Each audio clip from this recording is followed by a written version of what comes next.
All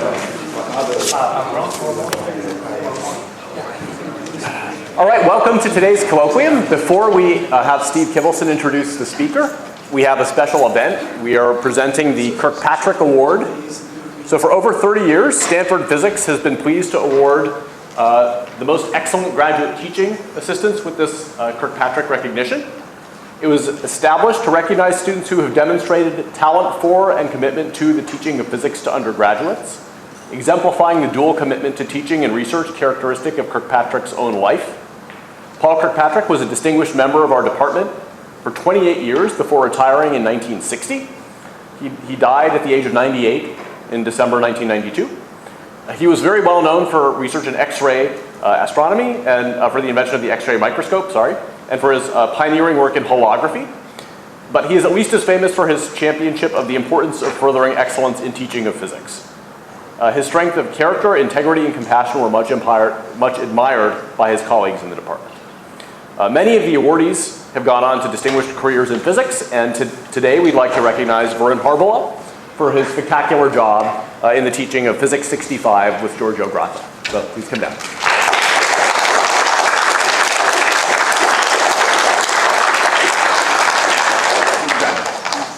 Thank you.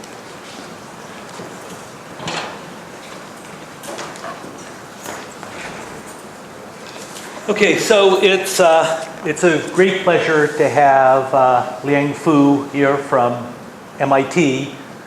Liang is one of the young superstars of our field. He's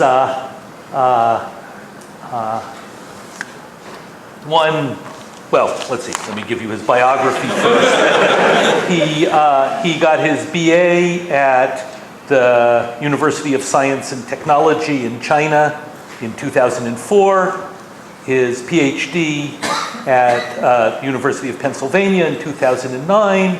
He was a Harvard Junior Fellow and then began as a faculty member at MIT in 2012. Liang is famous for many important and conceptually significant contributions to the field already. He's one of the founders of the field of topological insulators, starting with his PhD research in collaboration with Charlie Kane on three-dimensional topological insulators. His work on topological superconductors has been the inspiration for an enormous amount of effort in trying to realize it and trying to exploit it in novel ways. These accomplishments have not gone unrecognized. Liang won the Macmillan Prize in 2010. He won the Outstanding Young Researcher Award of the International Organization of Chinese Physicists and Astronomers in 2013. He was a Packard Fellow in 2014, and he won, what's this called?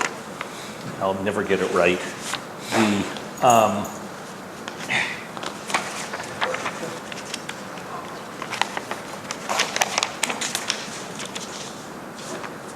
New Horizons Prize in 2016. So please welcome Liang Fu.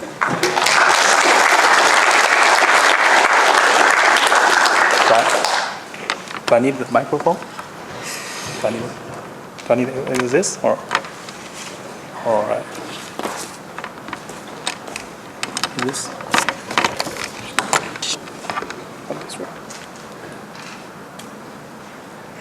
I think it needs to be turned on. Turn on, okay. Is it on? This one.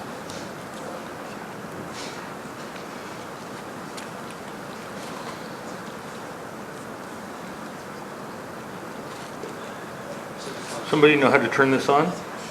Tap it again. I think it's... Here. There, now No. it's on. Yeah, that's good. Okay, all right. Okay, great. So first let me thank Steve for inviting me here, hosting me, and it's a great pleasure to visit Stanford. And so today I'm going to talk about some version of the Hall effect that you may or may not be familiar with. This is a thermoelectric Hall effect, how a heat current arises from an electric field, or how an electrical current arises from a temperature difference. So, before I start, let me first remind you about the ordinary, the classic Hall effect that was discovered in the 19th century. So, when you pass an electrical current through a conductor, in the presence of a magnetic field, there's a charge that piled up in the direction transverse to the current. And in the steady state, there's balance between the electric force and the Lorentz force. And from these balance equation, one can get the so-called Hall resistance, the electric field divided by the transverse current, and that's linearly proportional to the magnetic field, inversely proportional to the charge density. So what's nice about this effect is that this Hall coefficient, it directly measures the carrier density, and also it measures the type of carrier. The sign of the Hall effect is different in systems with electrons or holes, and in fact, this is exactly how the concept of Hall was first, perhaps the first time, experimentally proved. Right? So all the fundamental charge carriers in the solids are the electrons, but when measured the Hall effect, it finds people in the early days of solid-state physics, it was found that the Hall coefficient is actually opposite to what we expect, or as if you have a positively charged particle, and this is explained by this concept of holes, that if we have a sea of electrons, and there's one electron bound to every atom, for example, and a vacancy where electron is not present, then this vacancy responds to the electric field in a way that's opposite to what we expect for a negatively charged particle. So this is as if it carries a positive charge. So this effect has been a great, has found numerous applications. Whenever a new material was discovered, one of the first type of measurement that was performed is this Hall measurement. And fast forward to 2004, when a single sheet of carbon atom was first exfoliated. Okay. Yeah, perfect. Yeah. When the first sheet of carbon atom, or also known as graphene, was first exfoliated, and this Hall measurement shows that as a function of the gate voltage, the Hall effect changes sign. So this is the first indication that this material is antipolar system, that as a function of chemical potential, which is tuned by the gate voltage, the system changes from being Hall-like to being electron-like. Okay. And so throughout the history of the solid-state physics, this Hall effect and its variance has been an engine of new discoveries and surprises and conceptual breakthroughs. So in the 1980s, this quantum Hall effect was discovered in two-dimensional neutron gas in a high magnetic field.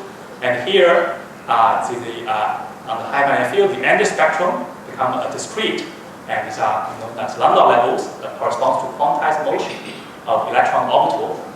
And when an integer number of these Landau levels are occupied, the Hall conductance becomes an integer multiple of e squared of h.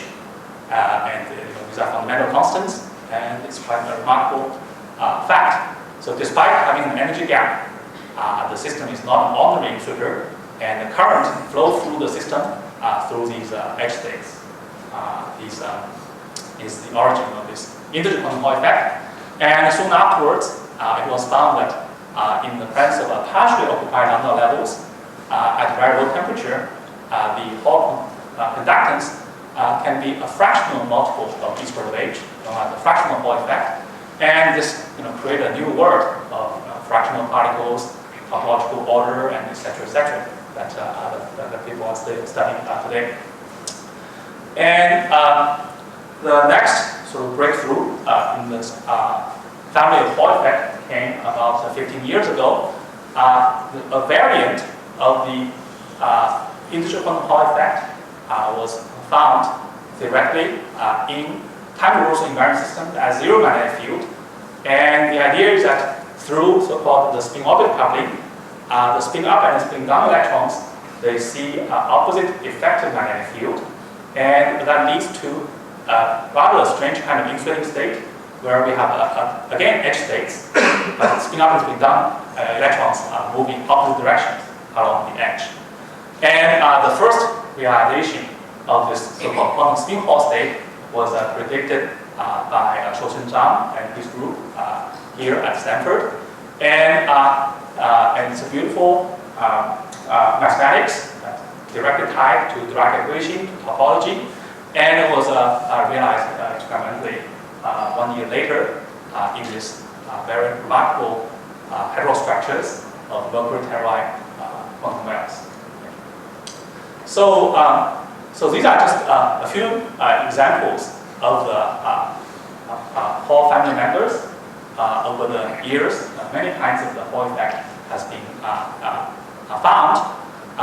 There's an anomalous Hall effect where the Hall effect comes from the area curvature coming from the intrinsic magnetization rather than from the external magnetic field.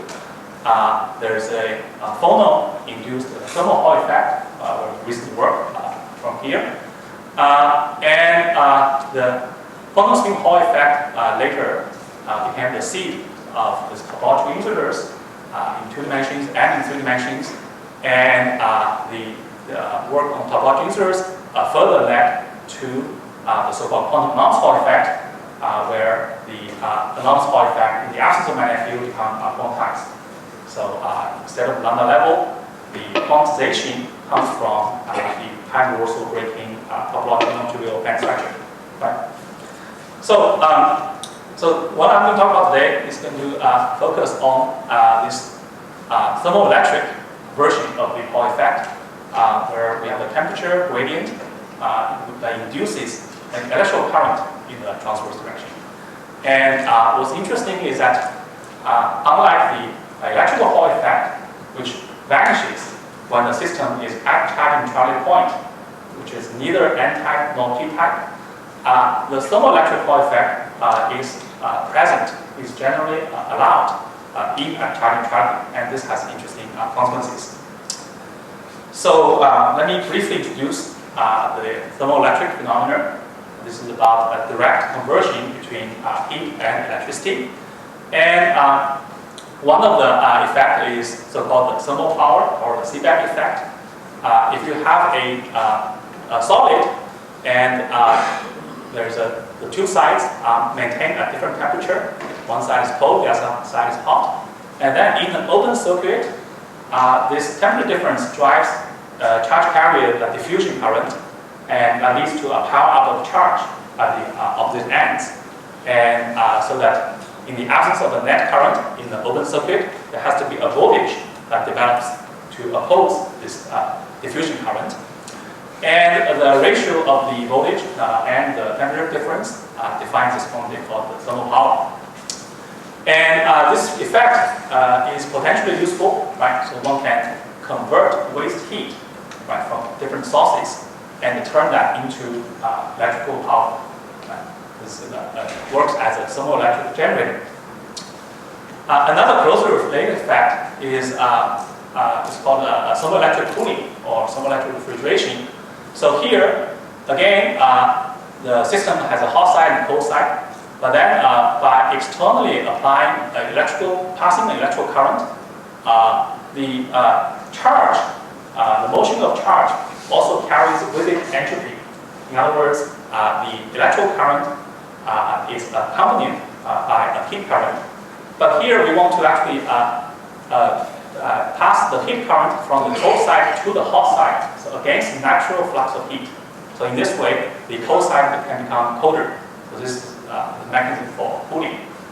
And this Peltier coefficient is defined as the ratio of the heat and electrical current when maintaining at a constant temperature. And there's a fundamental relation that this thermal power and the Peltier effect are related to each other, directly proportional to each other at T is the temperature. So a material that is good for thermoelectric power generation is also good for thermoelectric cooling. And again, cooling is useful for air conditioning, for refrigeration, and that the fridge you find in kitchen based on basically chemical compounds. You compress and expand gases, and it's very mechanical, right? Produces noise and etc. vibration. Moreover, these coolants that are used in air conditioning and refrigerator are very big threats to climate change. So there are now actually companies trying to make a fridge out of the thermoelectric materials. So, so in practice, right, to use thermoelectrics, for example, as a power generator, this is what the circuits look like. You connect two thermoelectric materials with opposite types of charge carriers, N-type and P-type, in parallel between the hot and cold class. And because of the thermal power are opposite in N and P-type materials, you develop voltage that are opposite to each other. So you end up with basically a heat current that flows in parallel, but electrical current that flows in series through this circuit. And this can be used to generate, to power an external electrical circuit. And the efficiency is defined as the power outlet divided by the heat current. And this maximum efficiency, when you choose an optimum resistance load, it only depends on the fundamental transport coefficients of the thermoelectric material. Sigma is the electrical conductivity, kappa is the thermal conductivity, and S is this thermal power.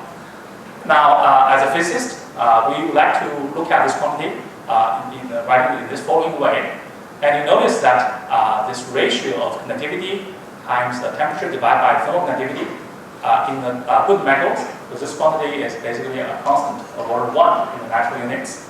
It's given by the Weyl-Franz law. Basically, this law says that electrical charge carriers that are carrying electrical current also are responsible for the heat current. So that's why the sigma and kappa are proportional to each other. So the ratio is constant. And then we are left with the so-called thermal power. So it turned out that to maximize this thermal power is a non-trivial task. So that's why the thermoelectrics has only find some kind of a niche applications. So this is the example of the thermoelectric figure of merit as a function of time over the years. And you see that it increased by a factor of 2 over perhaps 30 years. So that's progress has been slow. So there have been some niche applications. For example, the thermoelectric refrigeration was used in wine cooling. The material used bismuth telluride. And perhaps a more serious application is in the spacecraft. So in deep space, there is no other source of energy. So the only way is to use a radioactive material, and the radioactive decay generates heat, which are converted into electricity through the thermoelectric materials. And in this spacecraft to be launched next year to Mars, the thermoelectrics used lead-tin telluride. It happened that both of these materials, bismuth telluride and lead-tin telluride, are topological users. Right? So some of you heard about topological users. They have interesting surface states being found, for example, by ZX Shen's group here through photo emission studies. So this seems some interesting connection, right? So this is how I got started. In 2014, this Professor Dang Chen in the Department of Mechanical Engineering wrote to me that whether topological user may be a good topic for a seed fund. And at that time, I knew very little about thermoelectrics, but I certainly knew what seed fund means. So that's how I got started. And after some time, when I seriously got interest, this center, the Department of Energy Center, is actually coming to a close. But I already got hooked. So this is what I want to tell you about. So again, as a physicist, we like to think about, inspired by this Hall effect, we would like to think what magnetic field does to the thermoelectric properties. So there's two pieces of work. We started with Brian Skinner, and later joined by Bernard Cozy, my student. And we studied basically a three-dimensional semiconductor or semimetal in the high magnetic field when all the electrons are in the lowest Landau level, and it turned out that the thermoelectric effect response grows with magnetic field. Under certain conditions, it grows without bound. And then more recently, we started looking at two-dimensional quantum Hall systems, and here it turned out the thermoelectric performance remains good down to very low temperature, which is again unusual. Now, what I should point out, of course, is that in reality, the most useful application are thermoelectrics without magnetic field and, let's say, at room temperature and temperature. So, it's unclear whether this has any real applications, but I hope to convince you that if the physics side is kind of interesting, something more interesting than I initially thought to be. So, one last quantity I want to actually highlight is that experimentally they talk a lot about these two quantities, thermopower and the Peltier coefficient. But theoretically, the most important quantity, in my opinion, is this quantity called the thermoelectric conductivity. So this is defined as a heat current that is generated by an electric field at constant temperature. Alternatively, one can define it as through the Onsager relation. This is defined as the electrical current divided by the temperature difference in the absence of any voltage. Okay. So this is a different working condition than this thermopower and the Peltier effect, and they are related to each other. The thermopower is the product of the thermoelectric conductivity and the resistivity, and in the present magnetic field, all these quantities are tensors. They have both longitudinal and the transverse or the Hall component, and it is the Hall component of the thermoelectric conductivity that I'm going to focus on. So the physics in the end is really simple and it can be understood just by looking at these pictures.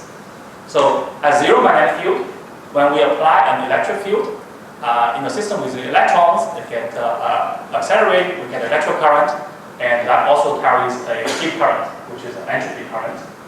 On the other hand, if we consider a system made of holes, under the same electric field, the holes will move in opposite direction, so that the electrical current is the same, but the heat current will be opposite, right? Because entropy is always positive, no matter whether the carrier is electron or hole. So in this sense, the thermoelectric conductivity is opposite for systems of electrons and systems of holes. So in theoretical language, we say it's odd under charge conjugation. And that's why in the system with coexisting electron and holes, their contribution to thermoelectric effect get cancelled.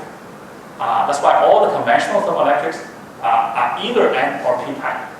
They never operate at charge neutrality when you have coexisting electrons or holes. This is the case at zero magnetic field. But now, in the presence of magnetic field, when we apply electric field, right, in the system of electrons, for example, there is a discrete velocity. Right? This is the same, just literally exactly the same as the Hall effect. And the drift velocity is in the transverse direction, but the drift velocity is entirely determined by the balance of the electric force and the Lorentz force, so that the drift velocity is the same for a system of electrons and a system of holes. Right? So in this case, when we apply electric field, the charge current, electrical current, is opposite in the case of electron and hole, but the heat current is the same. Okay. So because of that, the thermoelectric Hall effect, right, the electrical current, the heat current in the y direction divided by the electric field in the x direction, it's invariant under charge conjugation. So that moreover, when we are in the clean system, when there are well-developed Landau levels, the motion of the charge carriers is essentially entirely in the transverse direction. So the heat current is basically the entropy times the drift velocity and divided by the electric field that defines Rfxy.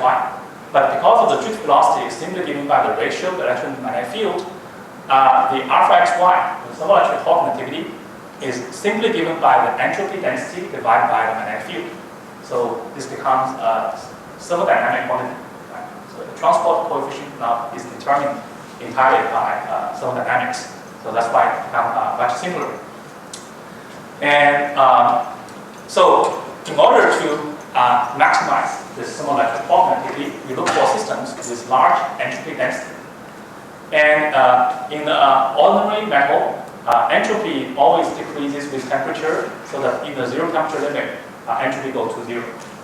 However, when we have a magnetic field, when there are well-defined Landau levels, the Landau level has a singular density of states, so that if we have a partially occupied Landau level, in the absence of interactions, in the absence of disorder, in this ideal limit, then this entropy remains constant down to very low temperature. Right? And in particular, when the chemical potential aligns with the Landau level energy, every Landau orbital has 1/2 probability of being occupied and 1/2 being empty. So the entropy is simply given by log 2 times the Boltzmann constant. And the entropy density is this, multiplied by the number of Landau orbitals divided by the magnetic flux. At half filling, this ratio is just half. So we end up with this quantity, which is log 2 kb divided by h. It's about approximately 2.3 nanoampere per Kelvin. So there's a quantized thermoelectric Hall effect under this condition when temperature is large compared to the disordered broadening.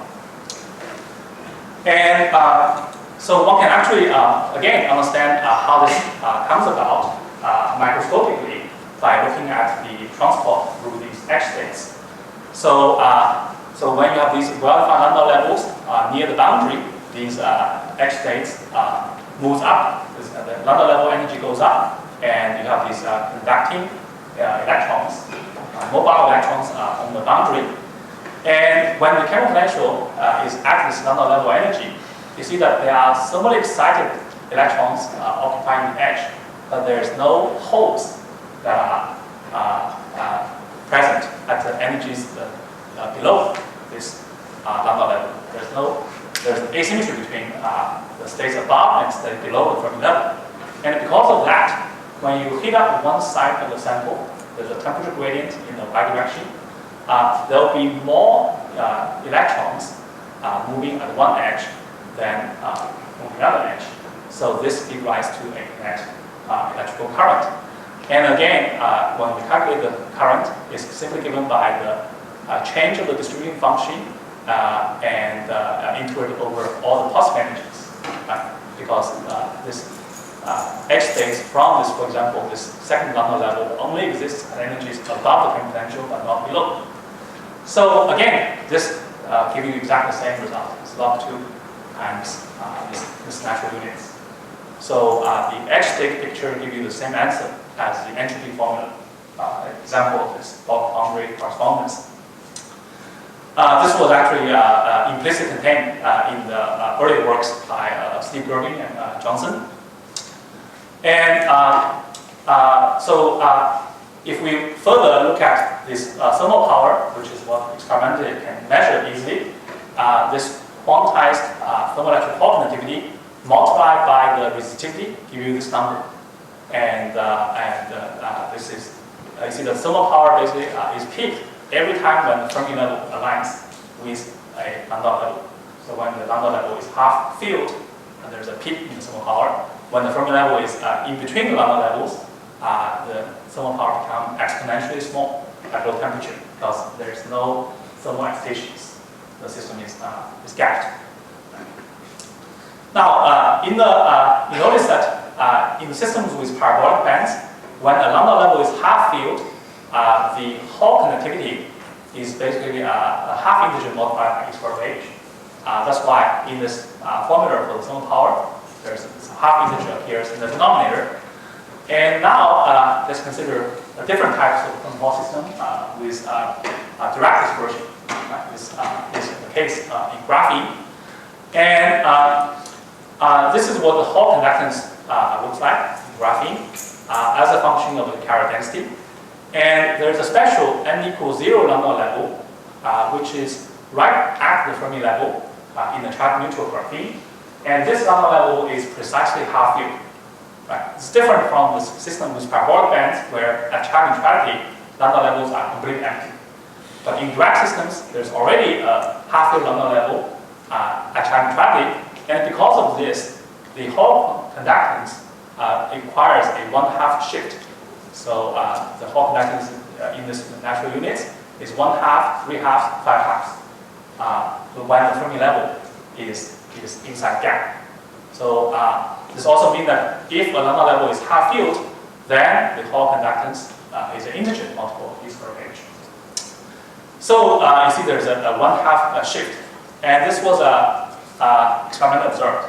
So back in 2009, in the early days of graphene, George Kowski and Paul at Princeton University, they measured the thermal power and the off-diagonal components for Nernst effect in graphene as a function of carrier density. And you see that these peaks of the thermal power roughly goes as 1/n, and is a Landau level index. So again, you can understand this from this Irving-Johnson formula. Now, what happens at charge neutrality? Right? So this formula suddenly breaks down at charge neutrality when n is 0. So, so you see that the thermal power actually vanishes, right, at charge neutrality, right? So, so what happens there? So this, we can first look at the Hall conductance, electrical Hall conductance. Despite that there is a half filled Landau level at charge neutrality, n equals 0 Landau level, the Hall conductance has to vanish because of electron-hole symmetry. There's an equal number of electrons and holes in the system, and they cancel each other. Right? And on the other hand, the diagonal component of the resistivity is finite and dissipated. So that's why when you look at this quantum Hall plateaus in graphene, that this nu equals 0 state at charge neutrality looks like completely silent. Right? Despite well-defined Landau levels, it doesn't show any effect in the Hall conductance. And this is kind of unfair, right? Because the n equals 0 Landau level is very robust. At 1 Tesla magnetic field, the energy gap is 400 Kelvin, and the disordered Brownian is only 10 Kelvin. So we have a very well-developed Landau level, but because of this electron-hole symmetry, Hall conductance vanishes. But this is not the case for the thermoelectric Hall effect. Okay, so so if you look at this charge neutrality, the thermal power vanishes because this is a product of alpha xy and rho xy. The vanishing of the Hall conductance leads to also vanishing of the thermal power. However, now the Nernst effect, the off-diagonal component, becomes finite. So, and moreover, the right quantity to look at is the thermoelectric Hall conductivity. Right? So, and this is again, we can understand this by looking at the edge state transport. Right? So this n equals 0 Landau level has a twofold value degeneracy, and this degeneracy is split near the boundary. So we can have electrons of 1 chirality at energies above 0, and we have states at energy E less than 0, which has opposite chirality. So this is a situation where when the Fermi level crosses this 0 energy, the edge mode switch is chirality. Okay? And this is entirely dictated by the quantized Hall plateau. The Hall plateau, remember, has to change from -1/2 e squared of h on one side to +1/2 e squared of h on the other side. So when you multiply by the value degeneracy, that dictates that the edge state chirality has to change sign as energy crosses 0. So in this case, we can again look at the thermoelectric effect due to these edge states. When one side of the edge is heated up, we have thermally excited electrons and thermally excited holes. But now the electron holes are moving in opposite directions. They have different chirality. At the same edge, they move in opposite directions. So they contribute additively to the electrical current. So that's why this alpha xy is now twice log 2 in terms of the measured units. But this factor 2 is precisely the value degeneracy. So again, the X-state picture and the bulk formula agree with each other. So in terms of the thermoelectric response, the n equals 0 lambda level is as good as any other lambda level in the Dirac system. So this is why this alpha xy is a more fundamental quantity, as we see that what experimentally has been measured, the thermopower and Nernst, they in the dissipationless limit, when the Hall angle is large and the system is parabolic bands, the first term, the alpha xy times rho yx dominates. But on the other hand, so that's why alpha xy manifests itself in thermopower. But in Dirac systems, when we are at charge neutrality, the symmetry guarantees that the Hall conductance vanishes. So then this alpha xy manifests itself in the Nernst effect.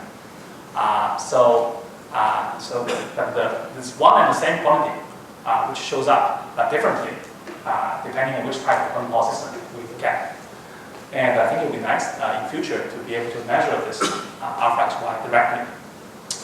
And it should have this peak value whenever the lambda level is half filled and the temperature is high compared to the solar broadening compared to the electron interaction. So what's remarkable is that back in this experiment 10 years ago, the authors noted that the n equals 0 lambda level should be different from what Graphene and Johnson's theory predict, and they actually converted all the measured data and to calculate this thermoelectric conductivity, alpha xx and alpha xy. And now we see that all these lambda levels shows a peak whenever it's half filled, including the n equals 0 lambda level, and the value is approaching this quantized value. Okay, this was samples from very early days of graphene, and I think it would be very nice to revisit to new generation of experiments. Would be great. And as far as I know, this is really the first observation of the nearly quantized thermoelectric response in any system. But very few people actually paid any attention. So perhaps it's time to look at it again.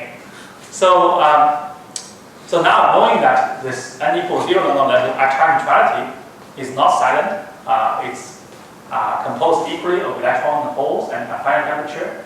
There are thermally excited electron and holes, right? So it's really like a turbulent sea, right? With waves and bubbles, electron and holes. So the question is, can we use it for something, for real applications? Again, this lambda level degeneracy is useful for thermoelectrics, potentially useful for thermoelectrics at low temperature, and the commercially available thermoelectrics basically stop working below 200 Kelvin. Right? While this lambda level physics, the lambda level energy gap is about 400 Kelvin in graphene, so there may be something interesting to fill this gap. So this is one idea I'm playing with. And for example, take an example of a graphene, for example, or any Dirac material in the magnetic field with well-developed lambda levels. And at charge neutrality point, the thermopower vanishes, but Nernst effect is peaked. So we can use this transverse geometry where the temperature gradient is, for example, in the y direction, but the electrical current runs along the x direction. So this can be used either as a power generator or as a thermoelectric cooler. So for example, in this case, as a power generator, this temperature difference produces a voltage in the transverse direction, which can power an external circuit. And as a cooler, use an electrical battery to pass an electrical current, we can bring the heat from the cold to the hot side, so providing cooling for the cold bath. And all these transport phenomena can be calculated using the edge state. Right? There are edge states shown in blue and in orange. These are the edge states at positive and negative energy. They move in opposite directions. For example, as a cooler, when you pass electrical current, you send more electrons to the hot side, and you also send less holes to the cold side, so which is equivalent to sending more electrons, and this current then recombined at the other side. But in terms of the heat current, this extracts the heat in this bidirection from cold to the hot. So, excuse me, one can actually work out all these transport coefficients using the so-called X-state scattering approach, and I won't go through the details. And all these transport quantities are essentially of order 1 in the natural units, and that leads to a thermoelectric figure of merit that is 0.37. And this quantity is independent of temperature. It remains constant down to low temperature. So it's parametrically larger than conventional thermoelectrics. Because in conventional thermoelectrics, the ZT is proportional to thermopower squared, and thermopower is proportional to temperature. So, while here, because of the massive Landau level degeneracy, we get a ZT that is of order 1 down to low temperature. And there are multiple materials that might be suitable for this effect. So far, everything I've talked about is assuming a non-interacting electron system. We know that the effective interactions become important when we are at sufficiently low temperature. So for example, in systems with Valley or spin degeneracy, electron interactions can lift the degeneracy and open the gap at all integer fittings. Right? And this effect has been studied over the years in many different systems, and there's a beautiful theory work from Steve Gilson and collaborators showing that in multi-valley systems, the spontaneous lifting of the valley degeneracy is accompanied by rotational symmetry breaking that leads to the systematic state. And recent beautiful work experiments from Ben, who is here, and they are using STM spectroscopy. They were able to image these Landau orbitals in the cinematic symmetry breaking state in basements. So this also happens at time triathlon in graphene. For example, in this recent experiments a few years back from MIT, Andrea Young and his collaborators showed that for graphene on the HBN substrate, the conductance at this nu equals 0 state, quantum Hall state, decreases at very low temperature, indicating there is a gap opening. And the size of this gap certainly depends on the interaction strength, which is given by the E squared divided by epsilon LB. LB is the linear length, epsilon is the dielectric constant. So if one uses a high dielectric substrate, such as strontium titanate, then the interaction is strongly screened, and this what essentially is non-interacting nu equals 0 state with conductance of E squared of H survives down to low temperature.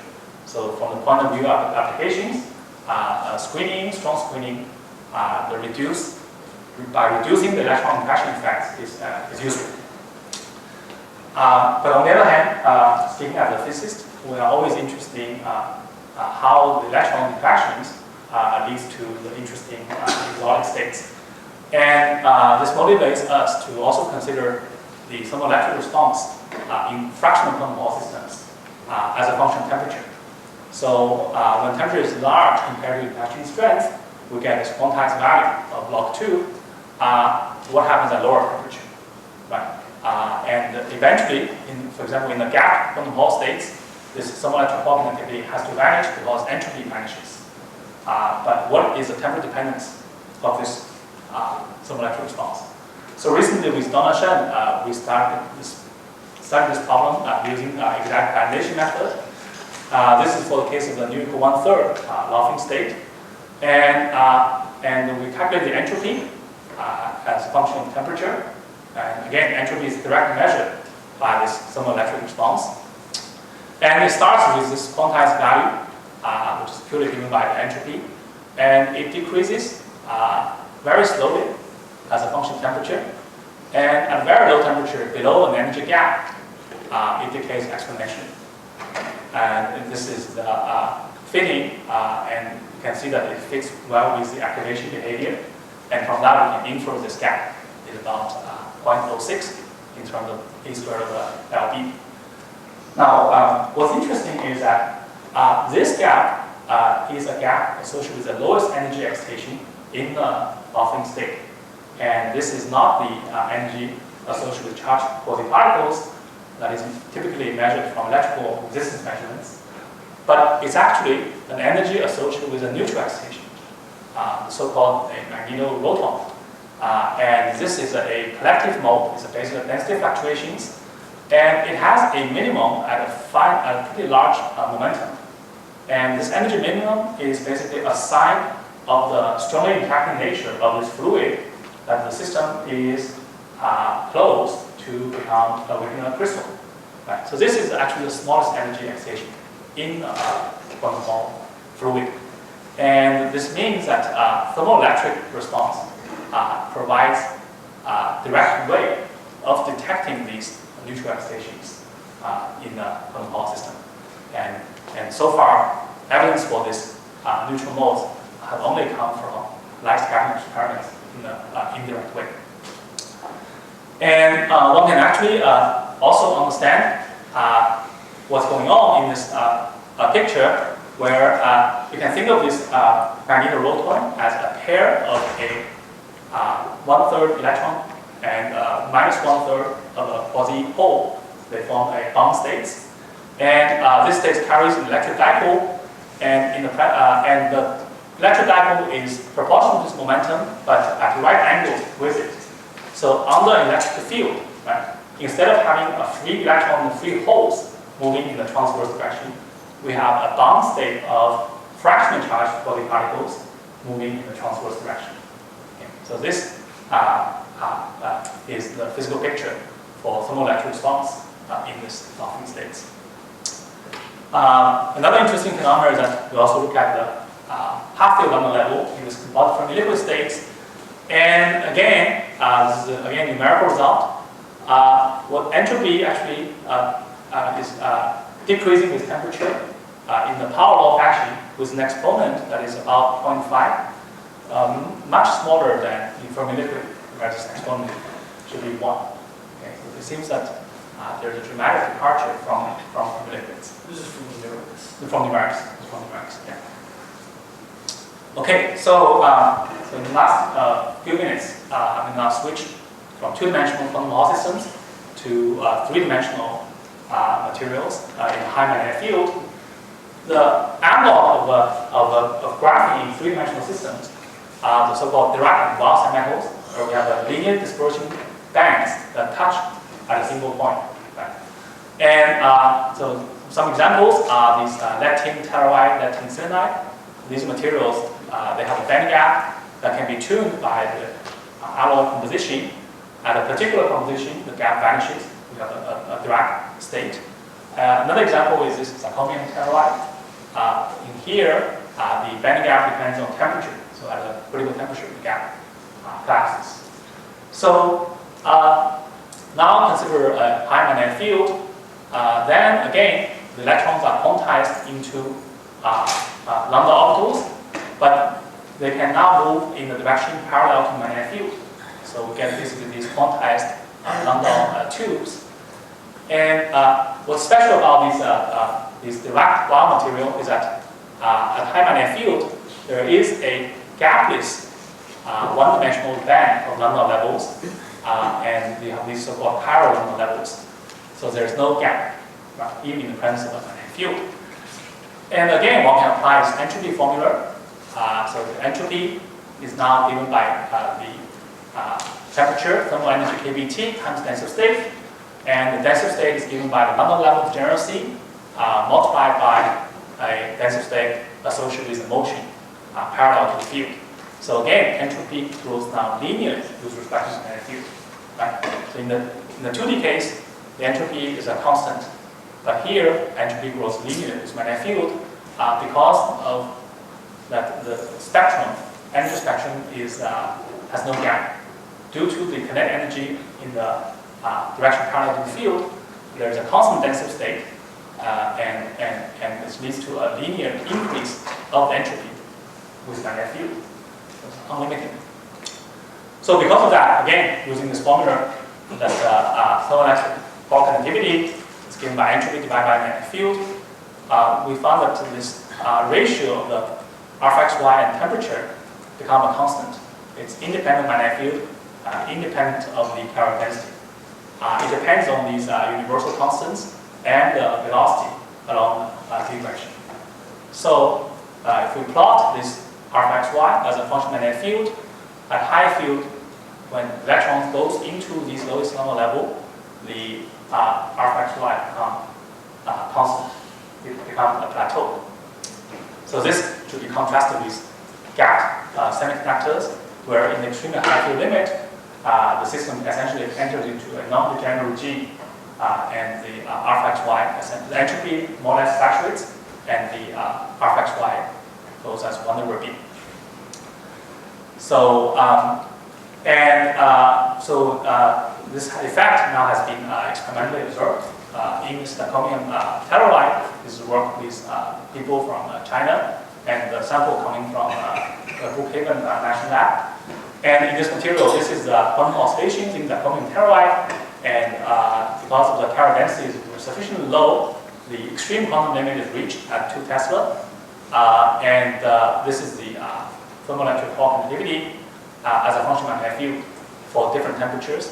When we look at the ratio Rxy divided by temperature, it more or less reaches plateau. And at low temperature, you see a deviation from it, and we think that's because the mass is not exactly zero. There is a small band gap at low temperature. So again, when we combine this Rxy and rho xy, we can get the sum of power.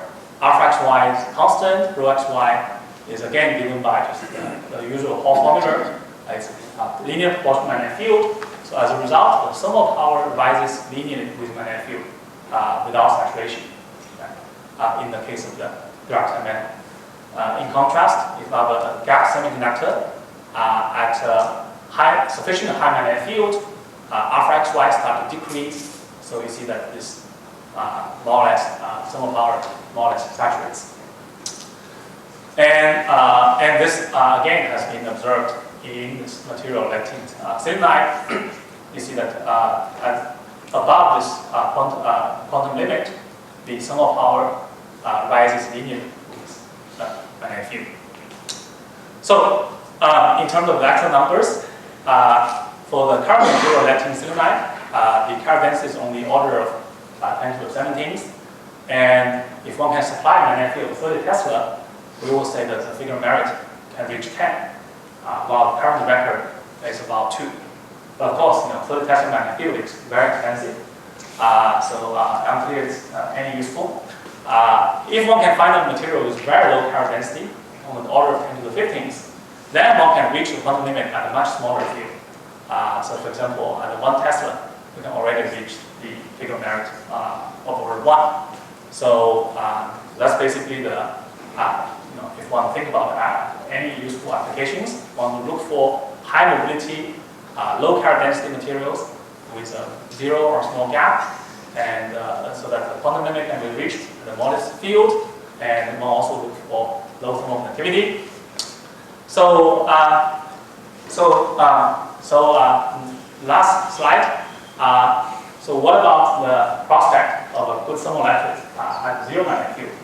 So the situation may be somewhat similar to the case of the quantum Hall effect. In the 80s, we get this quantized Hall effect from gamma levels at high magnetic field. And then finally, after almost 30 years, this Hall conductance is now quantized at zero external field through this anomalous Hall effect, intrinsic magnetization. So, one, I think, interesting system to look for are magnetic systems, spontaneous break kind symmetry. In particular, systems with quantized Hall effect in the flat band.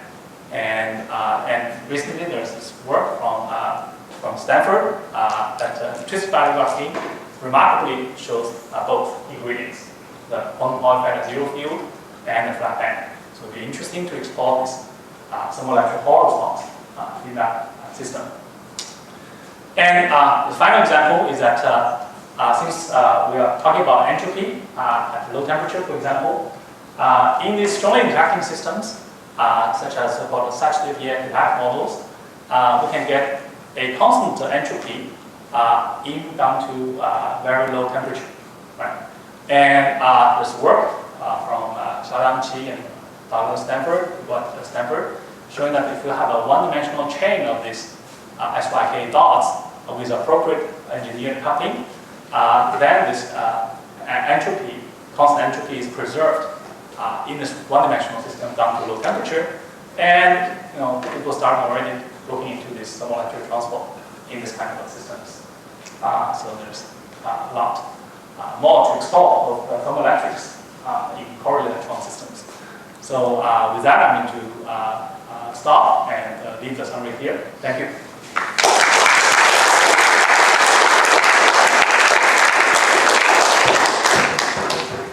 Any questions? I have two questions regarding to the Landau level. Right. So first is at say nuclear 1/3, you get this gap of the magnetoroton, and you said that 1/2 is some power law temperature. Numerically, that's what we Yes. So what can one see if one goes along the chain sequence? How does one? Right, so that's an excellent question. So one possibility of connecting these two, right, is that if you go to the chain sequence, the magnetoroton energy becomes smaller and smaller. Yes. And if you actually look at the denser state associated with the magnetoroton, it has a 1/2 square root divergence because the magnetoroton minimum is a ring K-space. So if temperature is higher than the magnetoroton energy gap, then it will give you this e to the power of 1/2. So that's one possibility. Yeah. But that's totally different than what you'd expect for a composite Fermi liquid. That's totally different from what. Yeah. So that's why I'm saying that I'm not committing that. That's one scenario, but maybe there are other scenarios. No, but you're seeing a square root of T. Even one liquid state. No, but that's not a composite Fermi liquid state. It's That's about chain sequence. Yeah. So the composite Fermi liquid usually is applied to study chain sequence. It's probably a better limit when the residual limit. yeah, but it would give a T linear. So there's the question is how low the temperature is. Right. So in the actual numerical studies, there's always finite size effect. So at a very low temperature, right, we cannot pass this data. Now this already goes to the largest size. I think that the ED can handle, examination can handle. And one can look at different system sizes. And for example, at this 1/4 reading, right?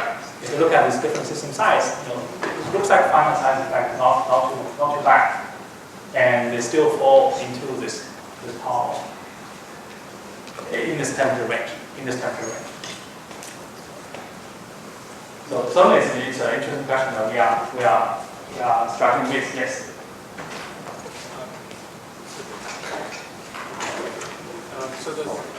If you have a topological trivial narrow band, if you have a very narrow band that's topological trivial, Right. that also gives you this alpha effect. No, the alpha xy is zero. Because if we don't have any number, the alpha xy is zero. But the alpha xx will reach that value as well. I don't think so, because the alpha xx, now depends on where the potential is. Right? Alpha xx vanishes when you are in the middle of the band, when your particles in, for example. Yeah, so it's more complicated. Yeah. And generally, the alpha xx depends on the amount of disorder. It's really a transport quantity. Well, the good thing about alpha xy is that in a clean system with no disorder, or when disorder is weak, it really is a thermodynamic quantity. It's entirely determined by entropy. Simpler. And so is that practical as a way of measuring the magnetoroton?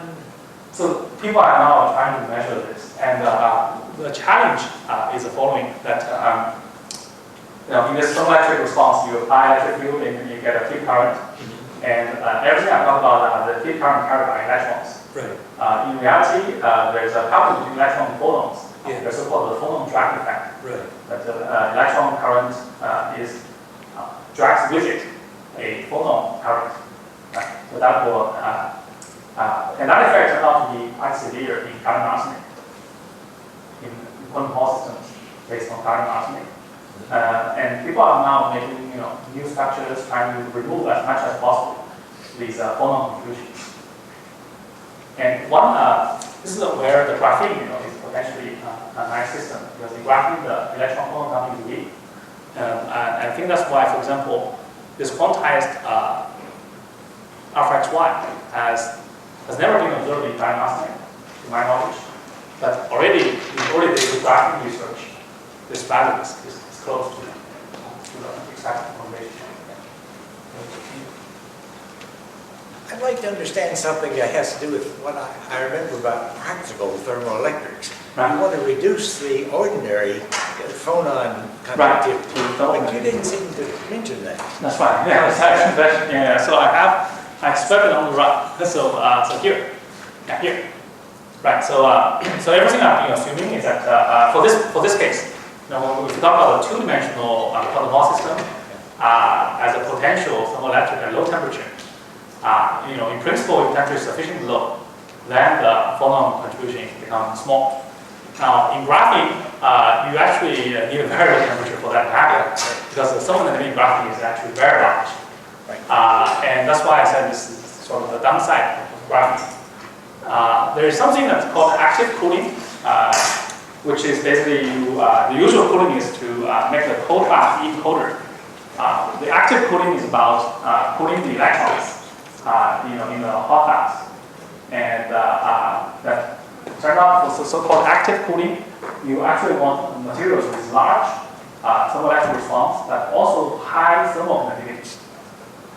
Yeah, so in that case, this potentially might be used, but again, this is not more speculative side. Yeah, it's an actual question. The lattice thermal conductivity is important. But also, I want to mention that when we look at the good thermoelectrics that are being practically used, it's true that they have low lattice thermal conductivity, but also in terms of thermal power, they are never as large as in this magnetic field, as in the present magnetic field.